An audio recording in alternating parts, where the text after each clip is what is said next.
Peace, family. Peace to everybody in the building. Sorry we are a little late, but it will be worth it. It will be worth it. I got an excellent show tonight. Inspired by this gentleman here, something he put up on Instagram. Make sure you share the video, press like, let the people know we live. I see everybody in the building. Still, I see some new names. SP300 and still learning. Let me see if okay. I see some names I'm not used to seeing here. But shout out to everybody in the building. Welcome back once again to another episode. 19 Keys, my brother. Welcome back to Black Magic 363.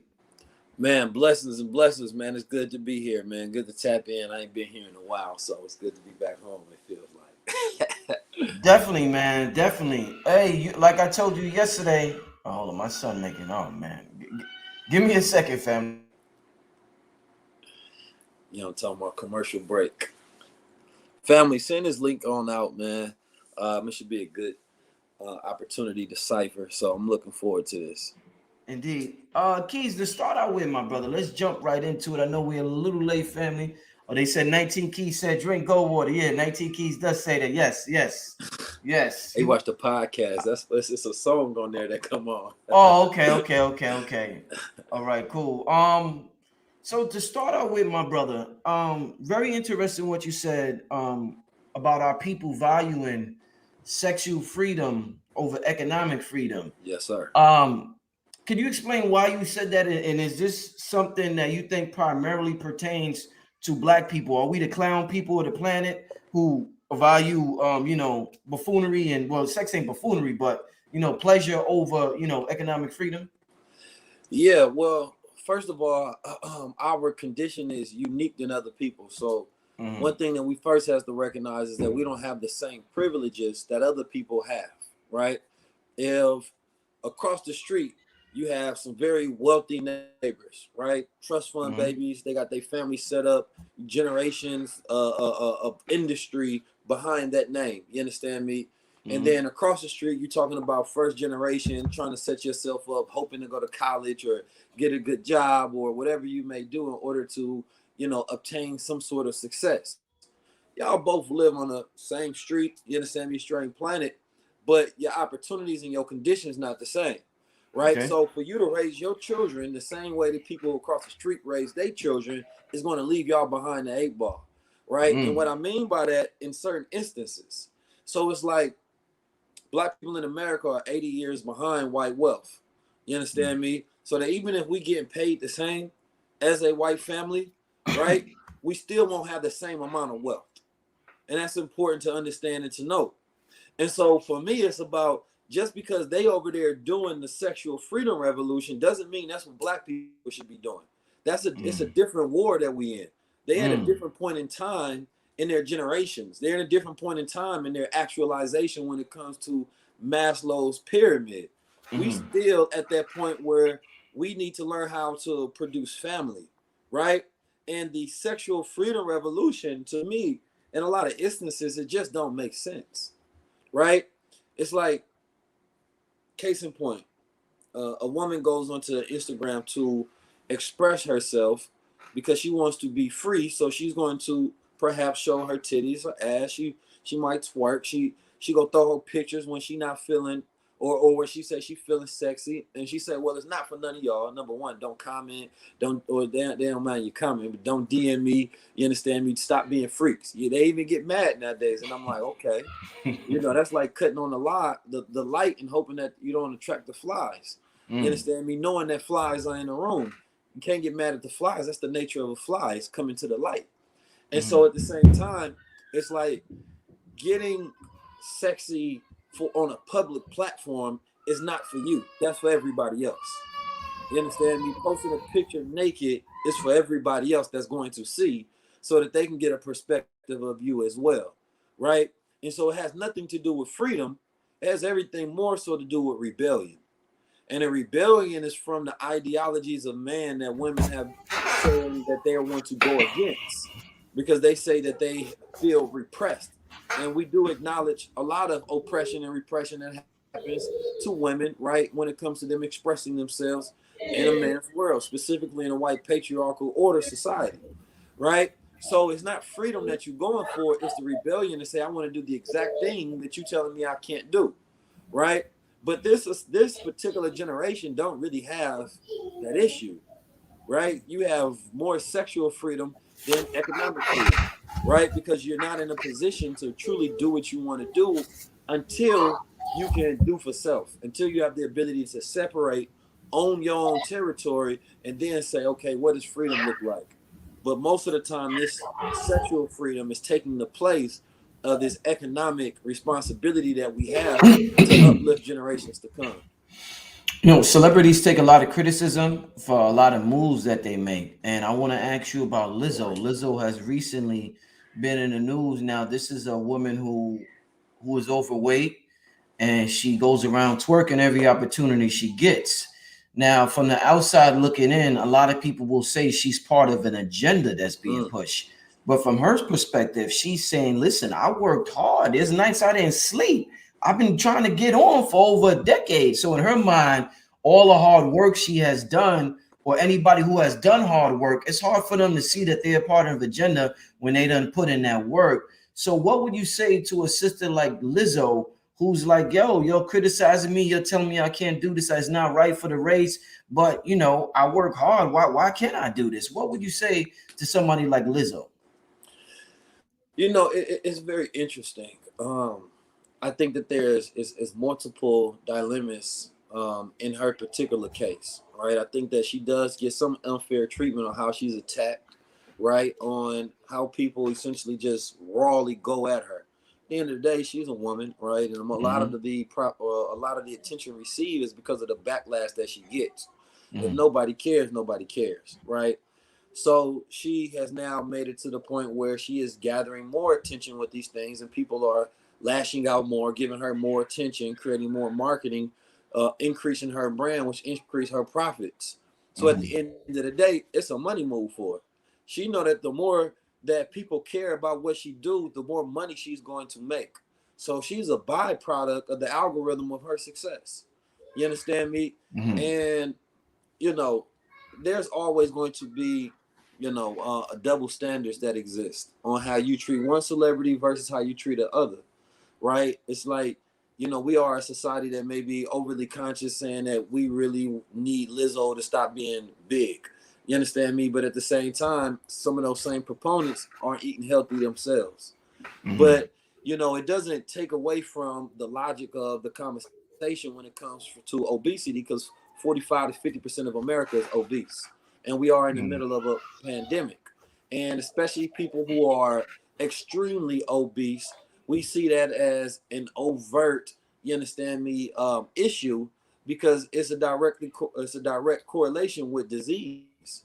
And Black people being in the pandemic specifically, the world is becoming more health conscious.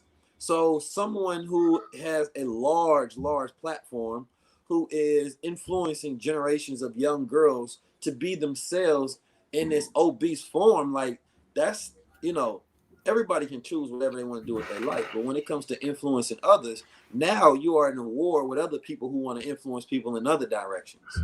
So we Okay. saying that, Okay. yes, you can influence yourself all you want to, right?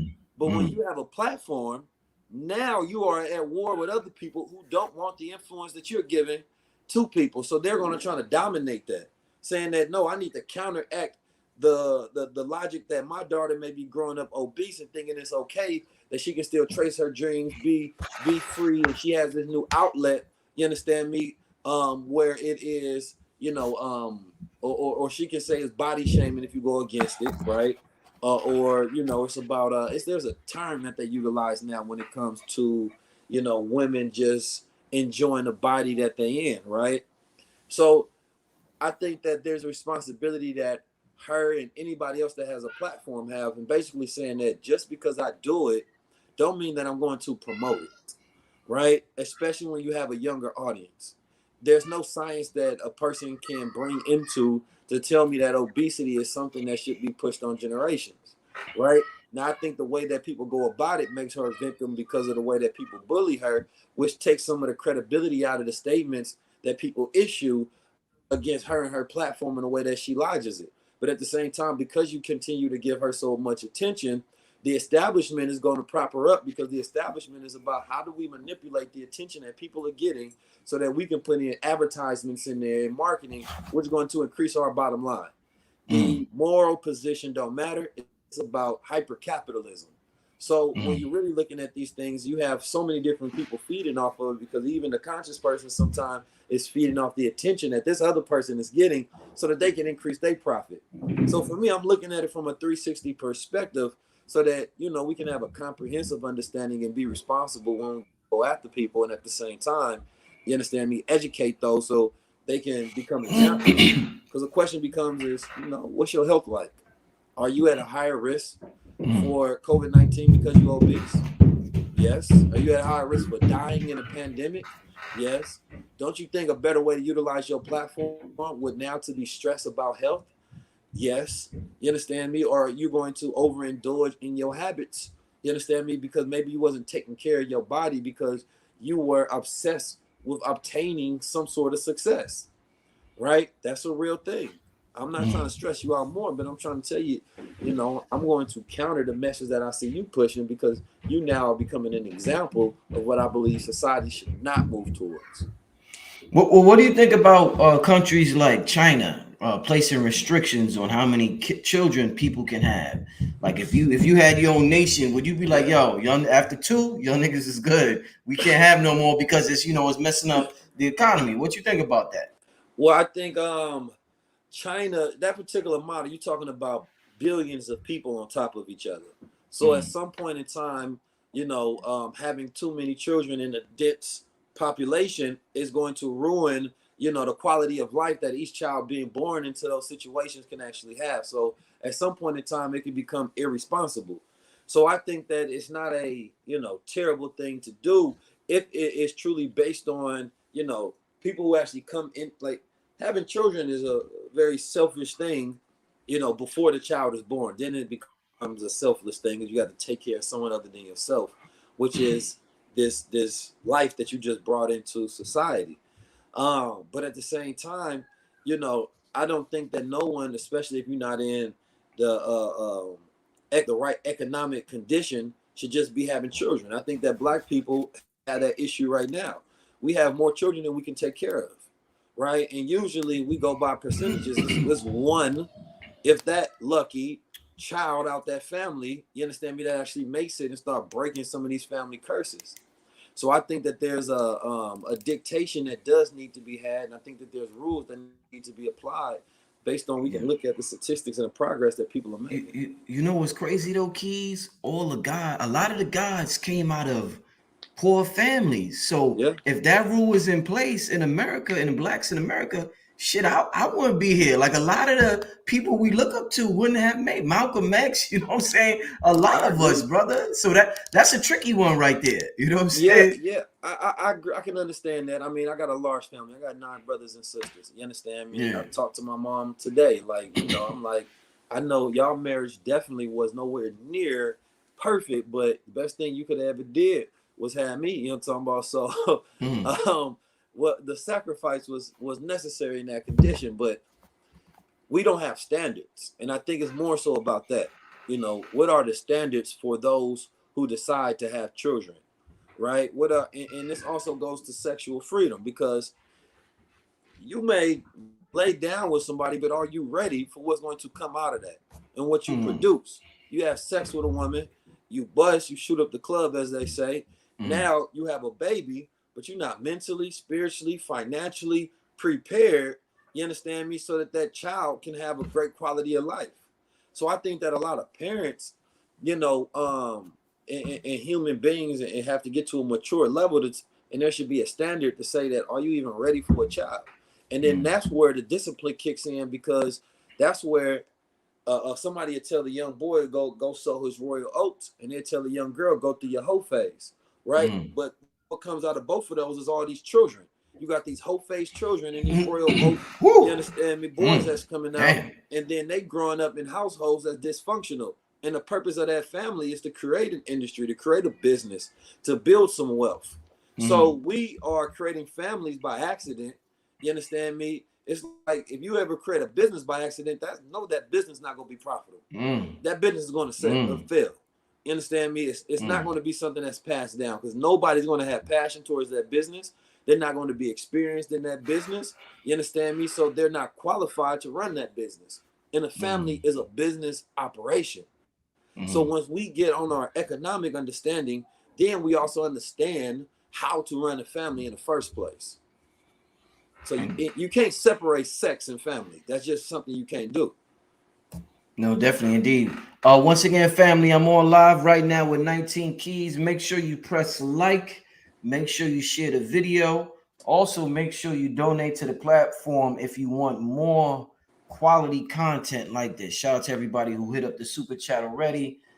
Keys, man. So let's the book Think and Grow Rich, Napoleon Hill. They had a section on there about sex transmutation and about how sexual energy is creative energy.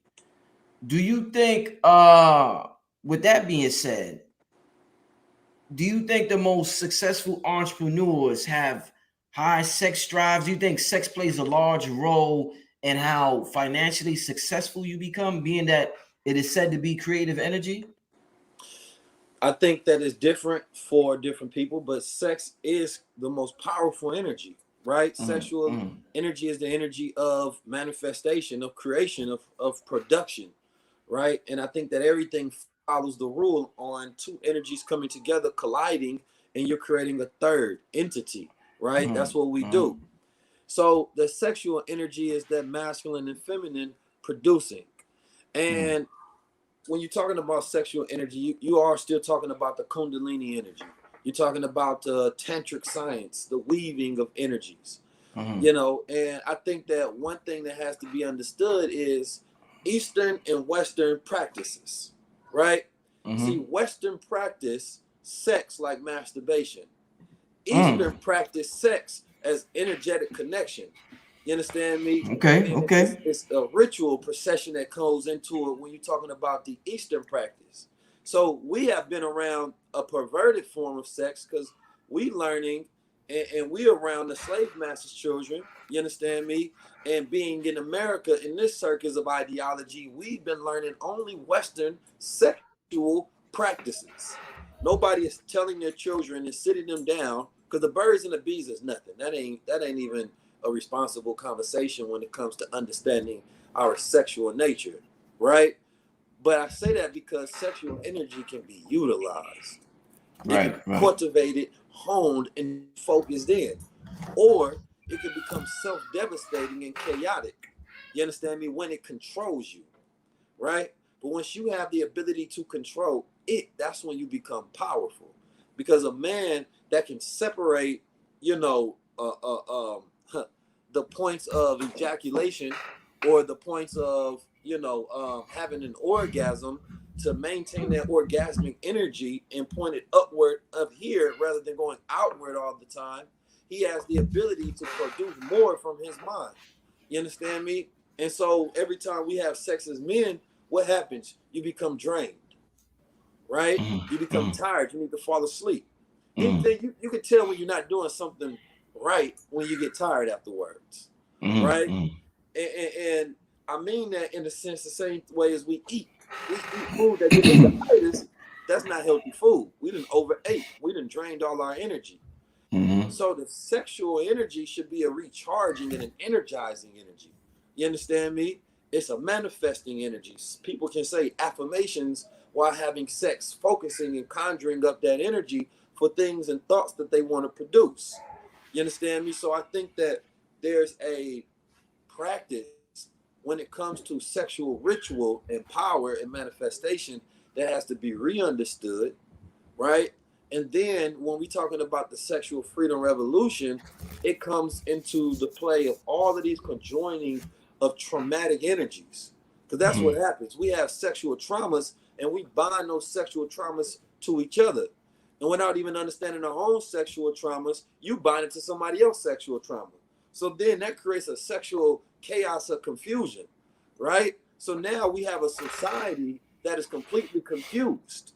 They don't know who they are. They don't know why they are that way. They don't know none of this. So now it's telling them to, hey, just accept yourself. It's not telling you to understand, have self-control, right? To point yourself in a direction that is higher than where your current self is. They telling you that this primal urge in nature is the one that you should give into. That's not God body. So yes, the sexual transmutation is a powerful tool. If you can fast from sex and you focus instead how to concentrate for a prolonged period of time, you will have all sort of orgasmic explosions when it comes to thought birthing. Indeed. One thing that is confusing for a lot of people is the fact that gay marriage is legal, Mm. but polygamy isn't. The ability for a man to have two wives. Some people disagree, some people agree with that lifestyle. Do you think? But one reason a lot of people say they're pro polygamy is because it produces economic empowerment. Do you Mm. think that is a possible solution for us in terms of catching up? You say we're behind economically with white people. Is that a possible solution with catching up economically with other races? In a utopian society, man, it actually, I think it sounds like a better solution than it would actually be. And the reason that I say this is because I don't think the men in our culture are mature or disciplined enough to handle it, right? Mm. And I don't think that the women have been programmed in the manner to be in a successful polygamous relationship, because I think that what binds that relationship together has to be godly. I think that it has to be godly. It has to be a higher force than self-satisfaction, right? Mm. So I think that the way that we go about it, we would have to create a better system than the one that we currently see. But I think that there's too many men who will regard their status of economic success as a way of evaluating their readiness for multiple women. And that has nothing to do with the person that would be ready to successfully have multiple relationships specifically for nation building. Because what could come out of that is more dysfunction. So we don't want to have dysfunctional families that have one generation of wealth, right? But because there were issues with the fathers and the mothers, and a lot of the things can turn into a perversion, especially the power that it gives men, it creates perversion. Like that's the reality of what I grew up seeing. I've seen men who have multiple wives, but underneath the surface, I hear about this perversion later on that occurred. You understand me? On the outside, it looks like the man is handling his business and he's taking care of this kingdom. But then years later, you fast forward and you see the children, and none of them have produced a success, Mm. Mm. especially with the magnitude and the amount of children. So it's like, what becomes your benchmark to evaluating the success of these polygamous relationships? It's not about between you and her. It's about what that produces. So the success cannot be determined until there's some sort of outcome. You understand me? And what we're seeing, just based on the way we do relationships from man to woman, and we have such a high level of divorce, and we don't understand relationships, period. Because relationships is what we really are getting down to. Do Black people in America understand the value, and do we have cultural standards for relationships? Now, there's a book called Oriental Wealth, and it gives a breakdown on why the Asian community has the ability to be the top grossing household in America, right? And it talks specifically, the book's first breaks down about relationships, whether it's father to son, mother to father, brother to brother, you understand me, friend to friend. And it establishes norms about how these relationships are supposed to be cultivated, right? And the roles of each one of these things. So you have Black America getting caught up in dominant society narrative about how we're supposed to destroy functional roles, right? Mm. So now you want to go into a situation where it's multidimensional, and you have to figure out, well, what is the role between the man and the woman, right? And then the sister wife with the wife, and then the husband with the sister wife. Like, it's so multidimensional and complex. And then it goes, well, if we're doing this for nation building, what is the industry that this family is going to produce? Mm-hmm. Because that family should be backed by industry. That family should have a trust that should be set up. That trust should have a multitude of assets. That family should also be producing employment for the community. So you can see a direct reflection, you understand me, of what this relationship is producing. So I think that it would exist first with the men who have the greatest, highest standards, you understand me, when it comes to righteousness and certain values demonstrated, and also economic potential, in order for them to be able to not only have economic potential, right, but also have the ability to educate. Because that man in that relationship will have to be a great educator. He's going to have to be a great leader. He's going to have to be a great investor. You understand me? He's going to have to be a protector in all of these realms. So first, I think we would have to establish what are the standards and qualifications for man to be in that specific type of relationships, so that when people get into it, they're not doing it because, well, I desire it, you desire it, she desires it, let's do it. But how about we look at the parameters to see if we all fit the qualifications? Then we can determine whether this is a good thing, and then it should be planned out. Like if it's about nation building, y'all got to come together and really go into a war room. You got to plan political and economic upliftment. So I think that from a lower level, it's like, well, shoot, I'm at the top 1% of men in America. You understand me? That means I'm qualified to have me a few of them. I could have a whole heroin of them. You understand me? I know I can satisfy them. That's what the minds go think, right? Mm. And so that does not produce what we're looking for. So if we're looking for a solution, we have to approach it solution based. Yeah, you kind of touched on it. I was gonna ask you about, you talked about the sexual perversion and the men who have access, the most access to sexual freedom. When you look at when I look at rich, powerful men, or you could say the top 1%, even situation recently with Brother Polite being accused of raping a Yeah. 14-year-old girl, and I think, and it just makes me think about some of the powerful men in our community. Even the crown you're wearing, Elijah Muhammad, they say he was with underage girls. Noble Drew Ali, they said, married a 14-year-old. One of his wives is 14 years old, and that was back in the day. So maybe it was different now back then. But you think about the situation with R. Kelly or just celebrities, and they always get caught up with some shit, even if it's not true. Like, look at Bill Cosby. We don't know if that's true or not, but it seems as though men that got access to all the pussy in the world, it kind of turns perverted, or it kind of turns crazy sometimes. So it's like, damn, is that what we would do with that much sexual freedom? You know what I'm saying? It's kind of. Well, the question becomes, number one, what is freedom?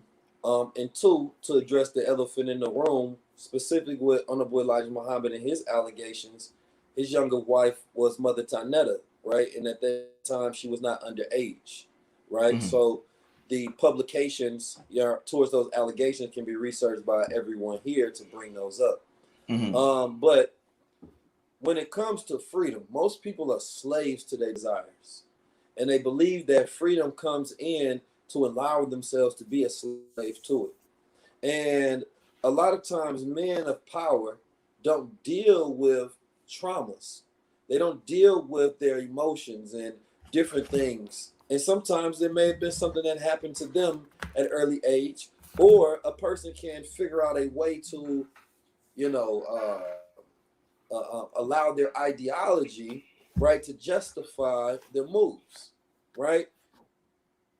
And specifically when we're talking about perversions, you know, it's we have a weird ass society nowadays, right? Mhm. You just don't know what's going on in the mind of a man or a woman, right?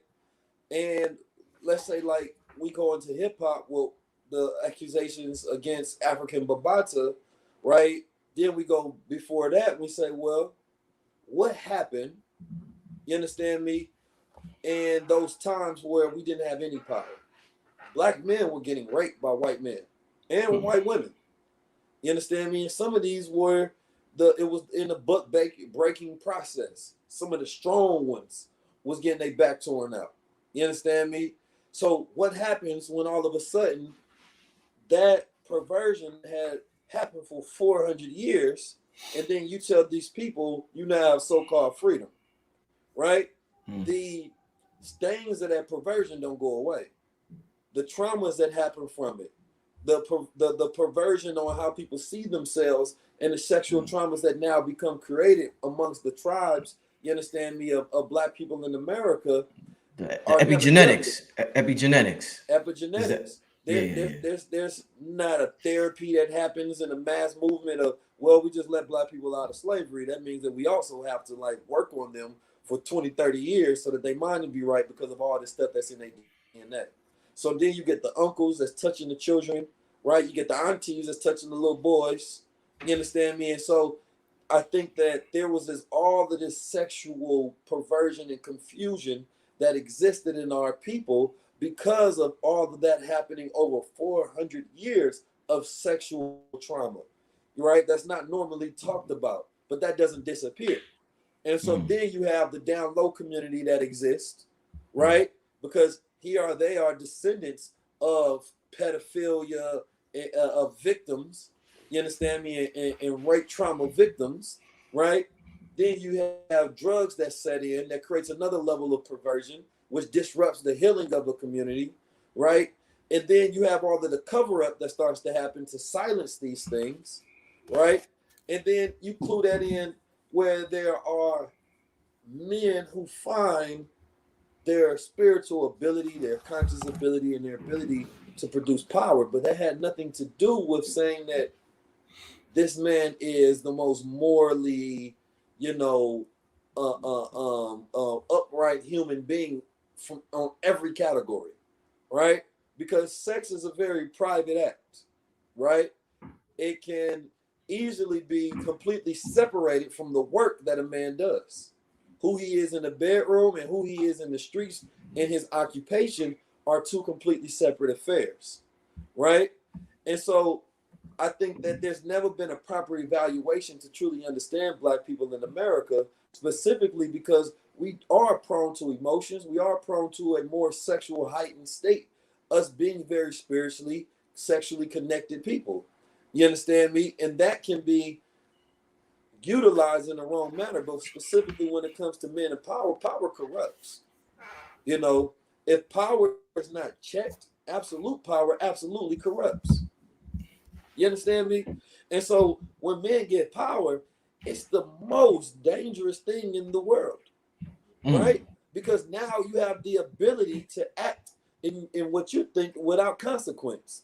You start to believe that you are the God, so only I am judging myself.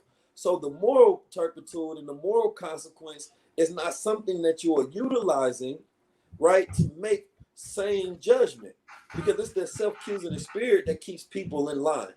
Like religion kept some men at like Prophet Muhammad gave religion to the Arabs because they was doing all that sexual perversion.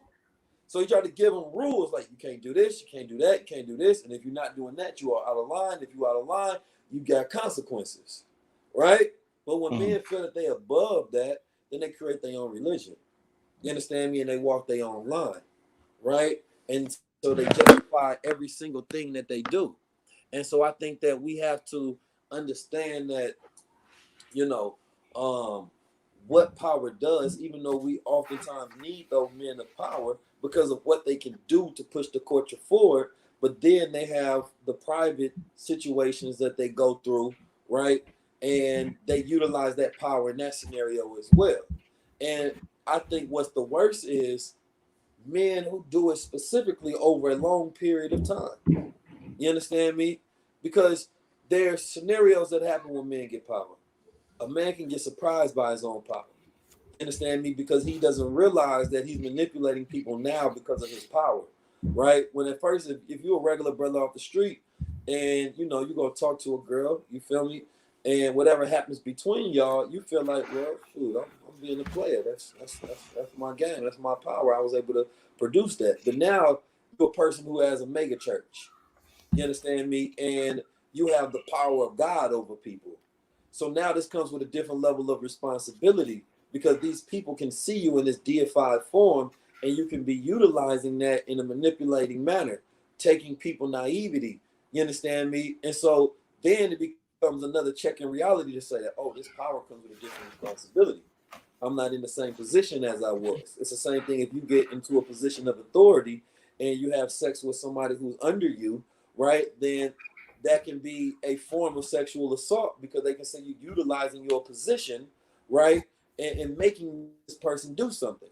And so then as a man goes through that process of saying that, oh no, this comes with a different level, so then I have to adjust, right? That's where the self-accusing spirit say that no, I'm gonna move righteously. I'm not gonna use my power in this way. I'm not gonna use it in that way. You got to make a firm decision, and that decision has to be consistently checked along that journey, because men that come in there and they have issues, and this is their way of really making them feel powerful. Because in the bedroom is where men have the most issues. It's where their insecurities do rise, right? And so there are all of these different psychological things that happen that, it's not hard for the average person to conceive because the average person has never had power. You understand me? And so the issue now that we're dealing with is like you get somebody like R. Kelly, and because you loved him for what he initially did for your life, you will absolve him of any crime that he is accused of and create every conspiracy to justify, right, defending this person because you don't want to counsel them, right? And I don't even think it's about that because I think that the greatest power that Europeans have is they've never counseled anybody in their history, regardless of what they've done. They celebrate them. You understand me? Because they realize that the contribution can't be taken away for the faults. You understand me? And once we learn how to do that, where we can settle on the best part, right? And then correctly make sure that we give justice to any victims of the moral turpitude of these people and their character, then we can move in a mature facet and we can have progress. Indeed. Once again, family, we live right now with 19 keys. We got about 20 minutes left. I'm gonna ask a couple of questions and then I want to get to some Q&A from the people. All right, family. So, but before we get to Q&A from the people, what do you think, Keys, about dealing with economic freedom? What do you think about, some people will look at, the culture of twerking and they'll say that's some degenerate shit right there when they look at Megan Thee Stallion or they look at Cardi B and they will look at WAP. But then I'll see other cultures monetize twerking and come up with twerking classes and all types of, things that they could do to make money off the twerking industry. When you look at something like that, is it something that we need to monetize, even if we look at it as sexual degenerate behavior, or something that you feel like we should get away completely? It's funny. I'm gonna tell you a story about something that happened recently, yesterday actually. But I think I was talking about this earlier, and one of the issues I think is that we have lost our connection to the origins. A person may say, well, I can show you a video of some sisters in Africa dancing in a twerking manner. But also, there's a root connection to something spiritual to that. There's a conjuring that happens in that. It's not a complete sexual nature where they're trying to cast the spell to capitalize, right, in that particular manner. And I think that because we're so lost from any connection of real culture, right, and that's why we are not utilizing it in the right manners. And I think that if it got back to a sense of real culture and connection, like you in a dance class, I don't think there's anything wrong with that. You understand me? A woman twerking at home to herself, I don't think there's anything wrong with that. Because I'm looking at the culture that created the culture, right? The poverty created the necessity. You understand me? The algorithm created these opportunities, right? And I also believe that, I would have to think, would I want my daughter to do that? Right? If I have a daughter, would I want her to do that? Would I want to see my mother doing that? Would I want to see my wife doing that? Would I want to see my sister? Some men don't have a problem with that. But the problem is this as well. We have so many resources that will be effective for us to use. but it becomes lazy, right? For a woman to just turn to her body and use that because she sees everybody else doing it. And what happens oftentimes is that there's no other development that's going on because she is not developing any other side of herself for survival and for wealth producing. So sometimes you will have a sister that's twerking everywhere, but she's highly unintelligent. She's dumb as a box of nails. You understand me? And where's the responsibility for her to develop other aspects of herself that produce value? Because when OnlyFans almost went away, they almost had a heart attack trying to figure out where the pivot game was going to be. You understand me? And then also it's like this obsession with privatizing and cybernizing the porn industry so that every person becomes their own pornography business. You understand me? Is essentially where people are headed towards, right? But here we got all sort of different wealth opportunities, and it just requires education and studying. And how do we become a people that is respected by other nations across the planet Earth? We can't twerk ourselves into that position. We can't twerk ourselves into building up on land. We can't twerk ourselves into creating a better family structure. So from an individual standpoint, yeah, do what the hell you want to.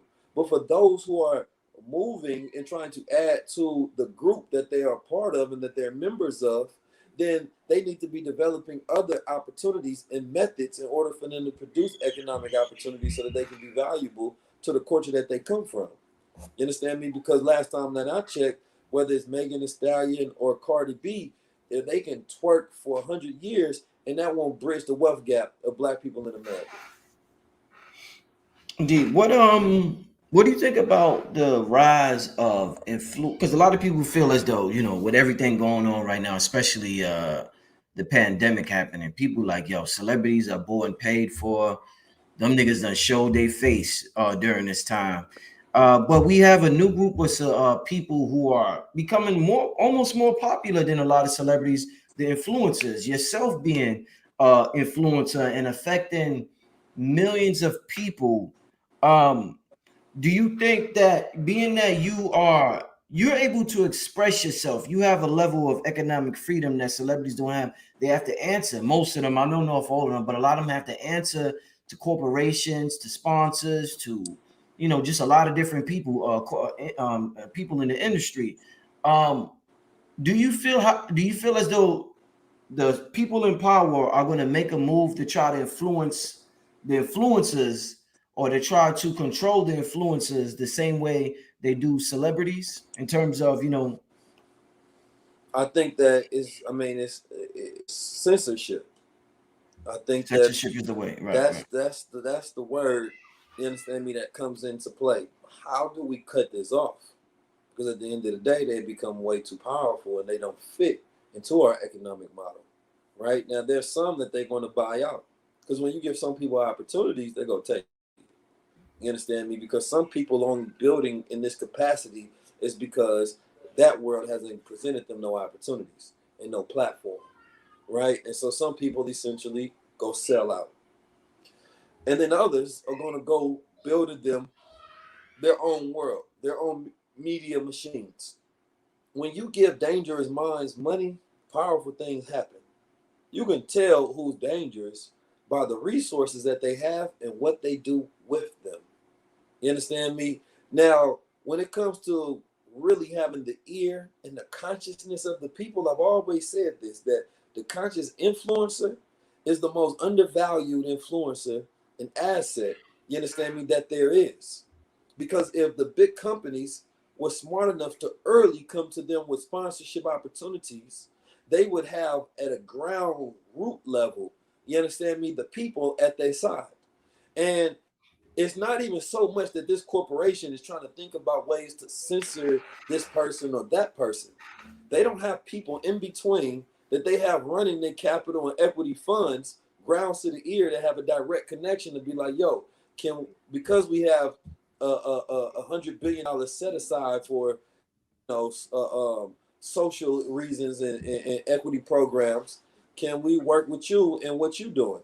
You understand me? That bridge is not there. There's so many degrees of separation before that conversation can be had, right? And so what usually has to happen is that influencer has to get to a magnitude. They're just going to run the data. What's their touch points? How many comments are they getting? What type of a community that they have? All right, what would be our profit on that? And then oftentimes that influencer is not bridging his opportunities or her opportunities to go grab the money that does exist, so that they can continue to build their own thing, but in a separate manner where people ain't got nothing to say about it. And so there's some people, and I'm just giving a roundabout, look at this thing, but it's individuals like myself who, for the most part, I close my booking down. You understand me? The only people that get to book me is like peers.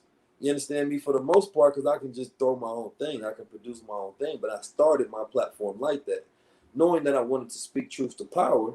So therefore, I had to do for self. Right? It was a simple formula coming in the game. Right? And I knew that I had to get to a level of economic comfort in order for me to be able to be consistent, right, in the things that I wanted to produce. But I think that every human being that's sitting here now, you got to study the opportunities, because once you put it on the blockchain, it ain't no censoring that. That's what you got to understand. You understand me? You can go shoot something right now and turn it into an NFT and upload it, and 1,000,000 people can buy it, or 1,000,000 people can access it. And it ain't a corporation in the world that can cut that down regardless of what you say. So the question becomes is, are we going to be smart enough to make the pivot, you understand me, and utilize this sovereign technology that has been created so that we're no longer under the arms of our oppressors? Indeed, my brother. Do you think black women are more easier to fool when it comes to this false idea of sexual freedom that they're promoting because of the history and what they've been through in this country? So it's way easier to trick them with this idea. I think that black women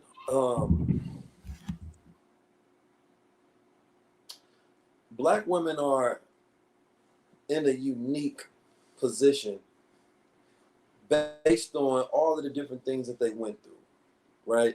It's like opportunities are being afforded to black women in a capacity because it's separate him and her, right? You need to separate the black man and the black woman, right?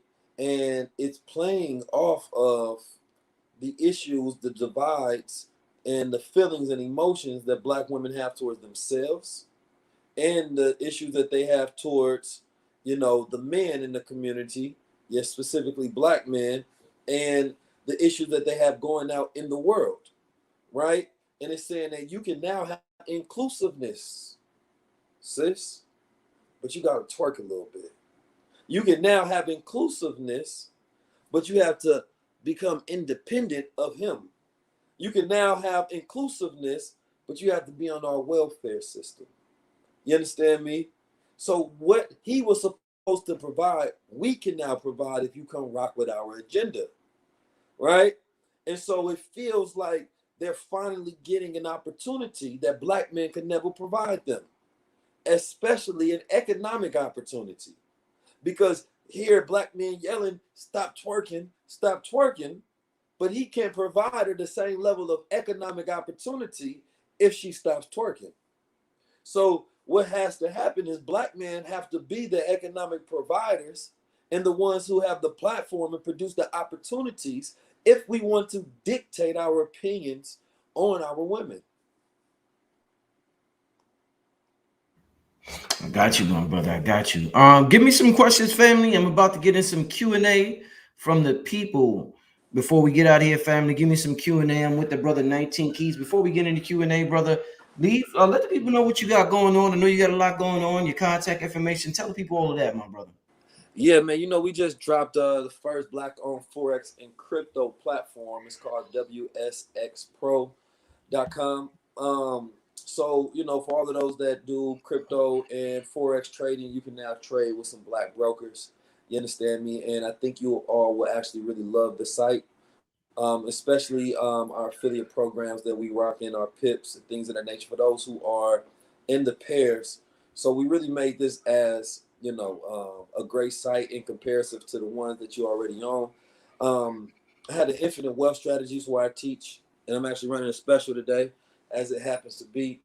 The Infinite Wealth Strategy is about teaching tokenomics and funginomics, right? As a part of it, tokenomics is understanding how cryptocurrency is adopted in a broader system, right? A lot of people were early adopters of crypto, but they didn't have an early understanding.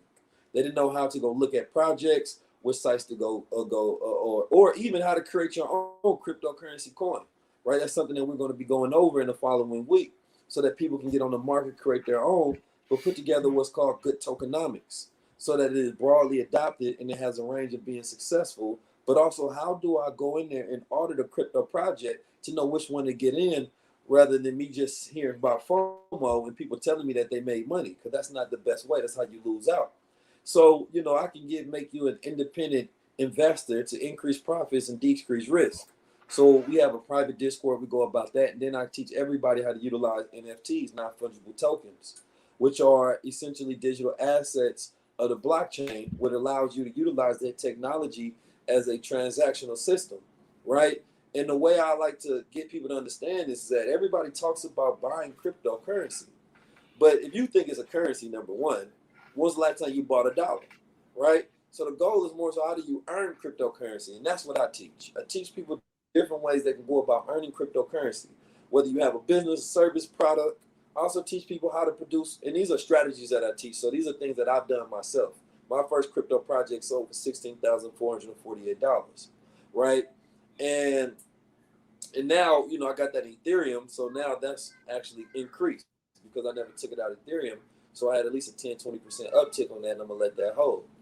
And so what I like to teach is, how do we build wealth on this blockchain, this new technology that just came, right? But it really didn't just come. I got videos 3-4 years ago of me talking about blockchain is the new internet, and this is the way that Black America could build wealth, right? Because it really closes the wealth gap by us having transactional access to all of the Black people in the world that we can circulate an economic model through, right?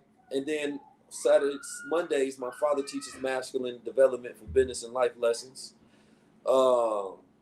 My brother's teaching meditation. My sister teaches feminine development, right? And then, of course, I come teach the business, the content strategies, the book writing strategies. I got a strategy to where a student write a book in 2 to 3 weeks. They become an author, right?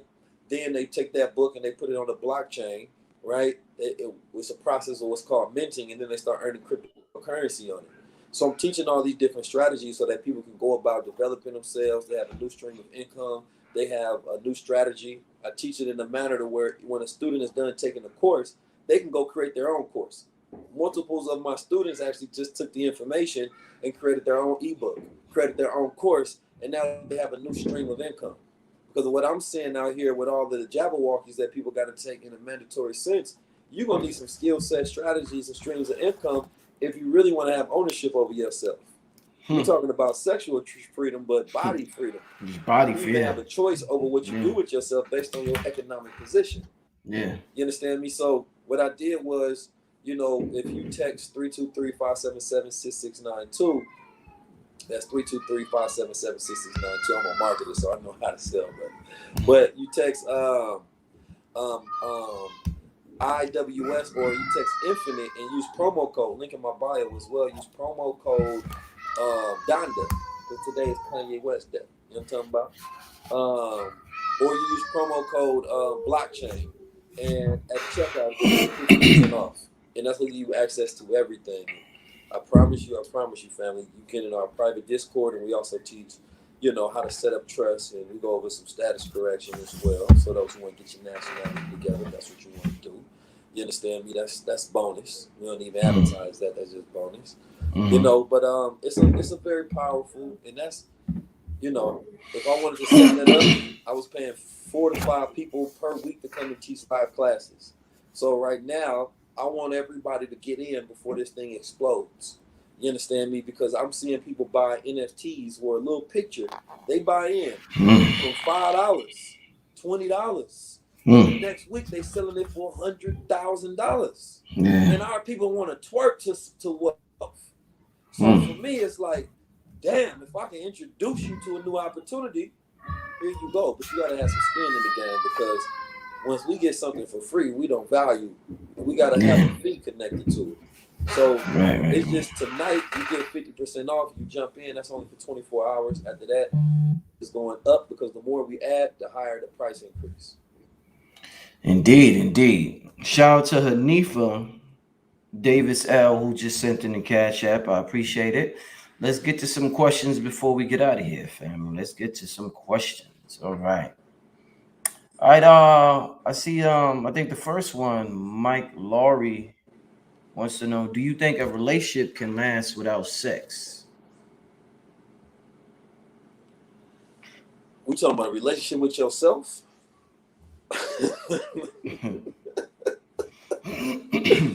um, everybody's different. There are some people that need sex. You understand me? If my girl tell me we never having sex again, then I gotta get in another relationship. Because as a man, I'm gonna want to have sex. Now, I think that there's also points where y'all can take breaks from each other.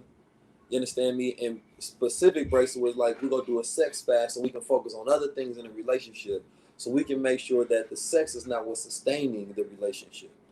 And I think that that's important.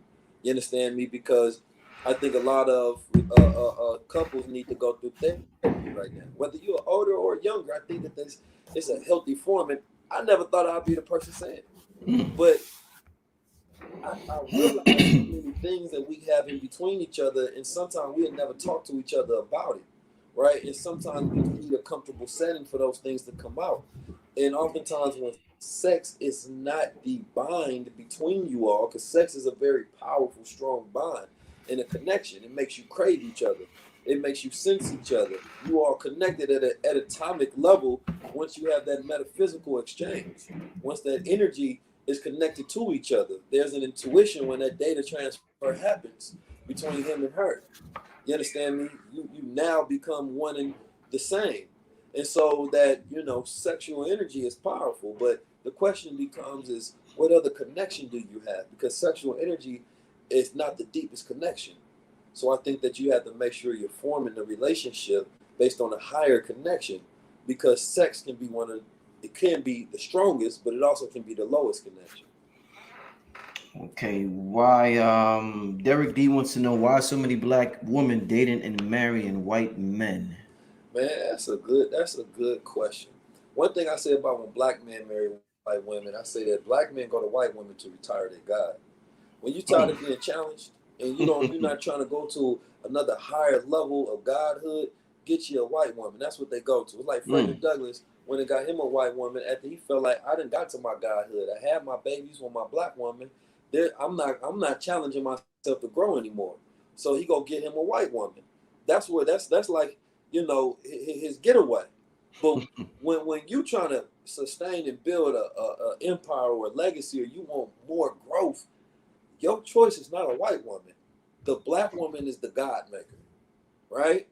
And so now, black woman, this is an interesting turn of events. You understand me? Especially in a society, number one, and there's multiple reasons more than just one, right? Why black women are dating and marrying white men. And I always start with the responsible side of it. You understand me? And the responsible side of it is that black men in a lot of capacities are not doing their job to want to date and or marry black women. You understand me? How many black men have it as their goal set to marry a black woman? Because that has to be a choice. Because a lot of those black women who date those white boys, marry those white boys, and we're not talking about the ones that grew up around white folks. You understand me? That's all they knew.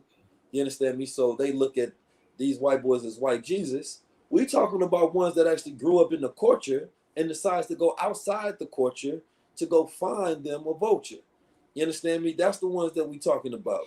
And oftentimes, some of the times, it's because they were with black men who traumatized them. You understand me? And black men, and I'm being heavy on this. You understand me? Because we are gods and we got a responsibility. You understand me? We are heavily sought after on this planet Earth. And we have the ability to change the conditions by changing what's in our mind, our spirit, and our character. You understand me? And so the question becomes is, what did black men do to drive our own women away?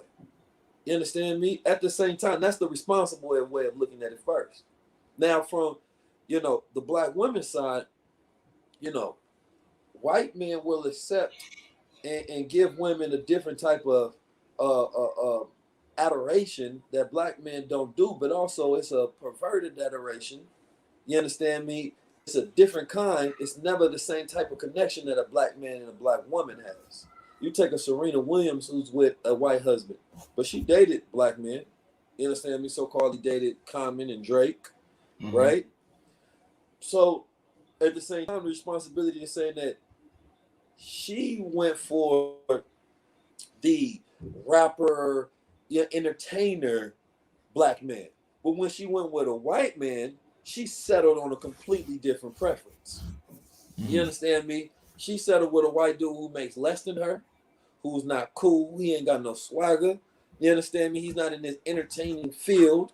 So when she decided to look at the white boy, her values and the things that she's looking for in a white man are different than the things she's looking for in a black man. You understand me? So she went with this square ass white dude. You understand me? But when she want to date a black man, she trying to find the coolest black man, the most player. You understand me? A real nigga. You understand me? Because I'm sure she could have went and found her a square black man that's into tech that would treat her right. So oftentimes, black women are not looking for the right type of black man, right? And that's part of what society perpetuates. Who are the dominant black men in society that we look up to? The rapper, the drug dealers. You understand me? I mean, now we changing and switching the paradigm up that women may be looking for a guy because I'm on the scene, because you on the scene. You understand me? But when we talking about the archetypes that they pushed our women towards, and then we go to the programming of when they was children, they believe these square white boys are Prince Charming because of Disney. You understand me? We talking about social programming at a very young age, which also destroys relationships because you ain't never seen a black man in none of those, and they coming out with a black mermaid, and it's gonna be with a white boy. You understand me? The least they could have did is had a brother swimming up to her. You know what I mean? Spin some game bubbles in their ear. You know what I'm talking about? But we live in a society that are conditioning black women to be with white men as a status, and they're looking at it as a way for them to finally be treated correctly. Because, we have Black Lives Matter movement, right? Black Lives Matter movement was a trans lesbian movement that utilized the dead black man body as a ritual for them to capitalize off of it while pushing their agenda forward. The black man has now become just a ritual for everyone else's success. You understand me? The same way America used our body, put it on their greenbacks, and was trading it based on our labor. You understand me? So black men are now becoming devalued because we don't value ourselves. We're not tapping in back into that masculine power. You understand me? And going into that direction. And we're not working to be the most impressive and take care of our women in the best manner. Because for every black woman we can complain about, there's another black woman we can focus on and we can help build up as we build ourselves. That was a powerful answer, my brother. That was a powerful answer right there. Yeah, somebody said this is what Kevin Samuels talking about, Zaza. What you think about the brother Kevin Samuels?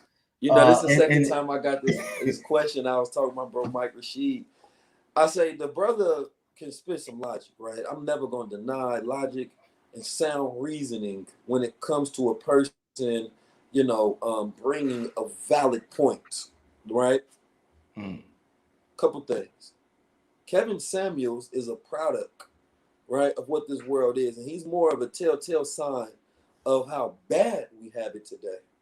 That men are getting their advice from a metrosexual black man that is a stylist from Atlanta. He's not the masculine prototype, right? But this is who they're going to get their new barbershop game from. You understand me? Not their fathers, their brothers, their uncles, their peers. They going to Kevin Samuels. And this is not something that he was doing before this. Before this, You understand me? Mike Rashid was telling me that he was he was reviewing perfumes and colognes on YouTube. So he now becomes a product of this algorithm because he's able to be this polarizing figure. And what I don't like specifically is just the disrespect. I can't respect a man who makes his platform off disrespecting women, and he just doesn't embody the masculine, high value man that he even talks about. Because the high value is not based on money, it has to be character. So you got women looking for niggas with money, but that don't mean they're going to be in a successful relationship. And you got all these men who have all these insecurities and they simp, and of course they're gonna take that clip and be like, yeah, I got money, I'm high value, but nigga, you ain't got nothing else. You ain't got no principles, no character, no. What about your moral standing? You understand me? In your plans. So if it's about whether this person's economic position makes him high value, you could be a high value sucker. We know a lot of men with money who ain't shit. And then you got women feeling insecure because that's how they now grading themselves. You understand me? And we know that, a woman looks, it's not what, looks and beauty are two different things. Because a lot of men don't go for the women that they lust over. They go for the women that they can deal with and they can actually love. These are two different concepts, right? So for a man to only have his measurement of a woman just based on her looks, right? You're not truly attracted to women if you only like women for their looks. Because the essence of a woman is to be attracted to her feminine spirit. You understand me? If you're not attracted to a woman's feminine spirit, you're not even attracted to what makes her valuable for you in the first place. So you got brothers activating in their most shallow manner, you understand me, and judging whether this could be a good mate or a good wife. And that's not the reality. And so you're giving people false pretenses on how to judge the person that they should be with for the rest of their life and start a family with. You understand me? Or even just date. So I think that he makes some valid points, but I don't think that he's the example for the point being made. Hitch Broadcasting Company says, "Why are we so afraid of gay men, bro? Who cares? Help is help." And I'm guess he's referring to your criticism of Kevin Samuels being a metrosexual. Well, metrosexual don't mean homosexual. Metrosexual, is based on how a person's particular lifestyle, in the way that they dress and the feminine nature in which they express themselves in, that particular manner. You understand me? That metrosexual look, and aesthetic.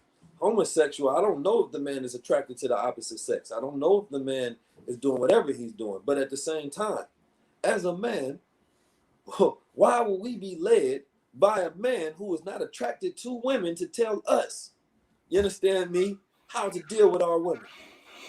That makes no sense. That makes no sense whatsoever.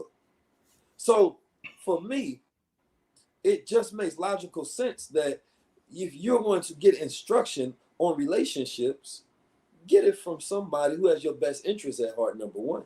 Get it from somebody who is leading you by an example. You understand me? Number two, not somebody who is failed in their own relationships.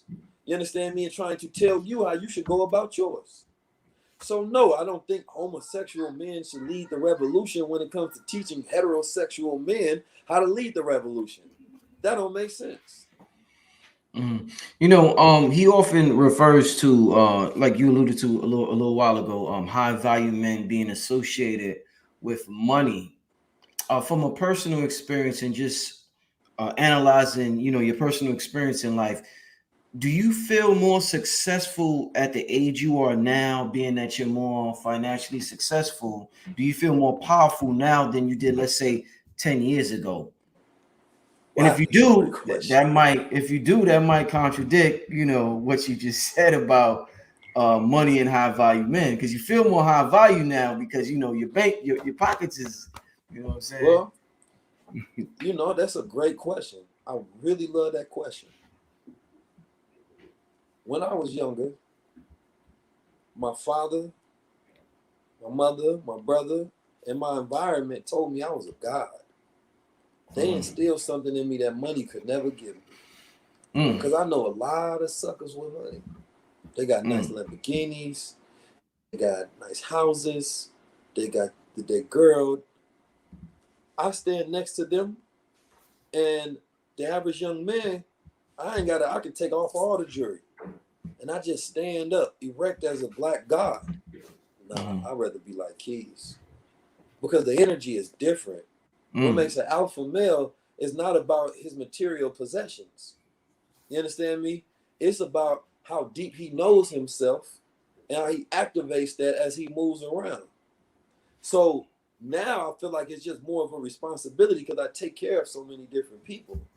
But the energy that allowed me to get here is the energy that I respect the most. And that was that belief in self. That was that knowledge of self. That was that understanding and realizing who the hell I was in this world. So no, I don't feel more powerful now because I have the money. I'm attached to the purpose and the feeling that allowed me to go on that journey and had that audacity in the first place to be like, I'm gonna go exact my right and what's mine. I got big guy energy. That's what I respect the most. And I respect men and women who have those same characteristics. I respect my ability to speak truth to power because it don't take money to do that. You understand me? So for me, it was like, damn, you're respected by men and women all across the planet Earth, not because of what you have, but because of who you are. You understand me? So it's the aspirational things that I respect, like how much a man becomes while he's living. When we look at Nipsey, we look at Tupac. Nipsey was 33, Tupac was 25. They didn't live the longest life, but they became a lot in a short amount of time. So there are men who are millionaires and billionaires in the graveyard whose name will never be whispered and uttered on this planet Earth for all eternity. And there are other men who didn't have a tenth of their wealth, who will be remembered forever because of how much they became. So it ain't about you obtaining a lot and becoming nothing, because what things that we pass on is our spiritual cultivation and development. Those are the immaterial things that build our legacy. You understand me? So now it's just, and I may be a special case too, though. I ain't gonna say that this is our all, because some men have to grade themselves based on the material possession. You understand me? Like I got a big old kilo chain sitting in there on the in my bathroom. I took it off to do the interview to feel more comfortable. I don't need to put that on to feel like me. I don't need to put that on to answer questions. But also, I grew up knowing my own value. I grew up knowing that women wanted me. You understand me? I grew up knowing I can get whatever I want. I grew up knowing that if I obtain knowledge of self, that's going to be my power, because it's going to allow me to do whatever the hell I want to do. So I think that that's where the high value comes from, men who know themselves. D man, listen, Keys man, I definitely appreciate you coming on the show once again, my brother. As always, a Oh man, it was a magnificent great pleasure. interview. Once again, brother, leave your contact information for the people to get in touch with you. Real quick, you mentioned. Let's do something real quick. You mentioned what's the name of the website you mentioned earlier? I want to show the people. How do I spell it? WSXpro.com. Let's just show the people real quick. Give me a second. It's been a great pleasure thus far, my brother. Thank you for having me. And all you have the greatest questions. That's all. I appreciate it, brother. So this is it right here. I'm on the right. Yes, sir. All right, yeah. So this is it right here. Explain a little bit while I'm just snooping around the website. So number one, there's going to be a free education aspect on here. So you can get on our platform, you can download MetaTrader, and you can actually take your cryptocurrency and you can fund your wallet here on our platform. And what that's going to allow you to do is you're going to be allowed to start trading on the prices of foreign currencies and cryptocurrencies, right? And so there's also an affiliate aspect of it that you can have people in your downline and y'all can start circulating the wealth. You can teach one person how to trade and you can make money off of them as well, right? So the goal was to, number one, not just talk about these things, but own these things and create a platform to where we can circulate wealth, right? And we can teach the educational aspect of it for free. Now, this is the first Black-owned crypto and Forex platform that is out there. So my encouragement, we're going to be doing something, I believe, this Saturday, right? Where we're doing a big funding thing where you go fund your wallet $50 to $100 in cryptocurrency. You learn how to trade crypto and forex, right? And you just start making your money. Now, this is an industry where people have been making money for years and years and years and years. And we also want to bring a very reputable trust, you understand me, to this industry, right?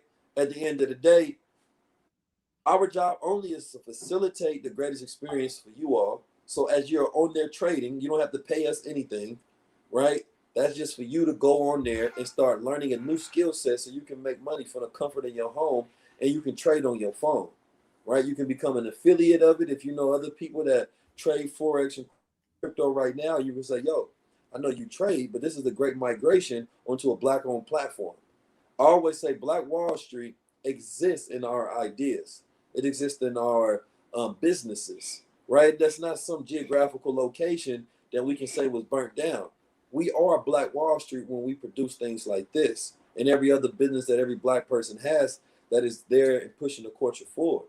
So this is an opportunity for us to be able to learn a new stream of income and also do it on a platform that's owned by people who look like us. Indeed, indeed. Make sure you'll check out the website wsxpro.com. Wealth And Standard Exchange, because we no longer want wealth to be revolutionary. We want wealth to become standard. indeed, did you give the website for the Goldwater? Did you Oh yeah, Goldwater, Goldwater. You can go on there. I think we just restocked our Goldwater products. We had sold out everything. We had a crazy month. So we got the sports mall. So we sell high-end nootropics, things that are boosting for cognitive enhancement, whether it's focus, memory, mental clarity, mental acuity, right? Also that Goldwater, that colloidal gold. For those who are familiar with colloidal monatomic gold, you can tap in. That is something that you can study from the ancient Sumerian to the ancient Egyptian, right? So they're even utilizing it now in scientific instruments as well. But it's a electrifying mineral that you put within your body, and we're born with 0.02% of gold within our body. So when you electrify that state and that aura and that being, you can enhance that electrical energy, and we are ran off electricity. You understand me? And so the Anunnaki understood the power of the gold. You understand me? They came here and utilized it for that purpose, as it is written or said or interpreted or translated. You understand me? I went to South Africa to one of the oldest ruins in the world, and they were telling me that it's called Adam's Calendar, and they was telling me that these particular monuments were set up to be in alignment for star navigation, and there was thousands of these things set up, and South Africa is responsible for 70%, or it was responsible for 70% of the world's gold that was being mined. And at that time, they were saying that the Sumerian or Anunnaki civilization was mining this particular gold for its properties. You understand me? So gold has been utilized by the ancient Egyptians. They break it down in a monatomic form, turn it into a white substance of powder, and they would ingest it. And they would say that once they ingested it, it allowed them to tap into that higher source. And some would say if you take gold over a period of 9 months, then you get to tap into that God body or that gold body. But we have more than just gold. We have all sort of different things. We utilize the mushroom and all its mycelium properties. You understand me? To tap into regenerative growth of neuron cells, help with addictive things in nature. So tap in, because we're still in the middle of a pandemic and we need to be taking care of ourselves with these minerals, these vitamins, and we need to stay focused with these nootropics. Indeed, indeed. Shout out to Rochelle J. Jones, who just sent a Cash App donation. Family, it's been a great show. If you didn't get a chance to see it, make sure you press rewind. If you did see it, make sure you share this with friends and family. It could be extremely beneficial to somebody who's looking to have a better understanding of themselves and the world that they live in. Thank you to everybody who joined us tonight. This is Brother Rich. Blessings. 19 Keys. We getting out of here, family. We see you next time. Peace.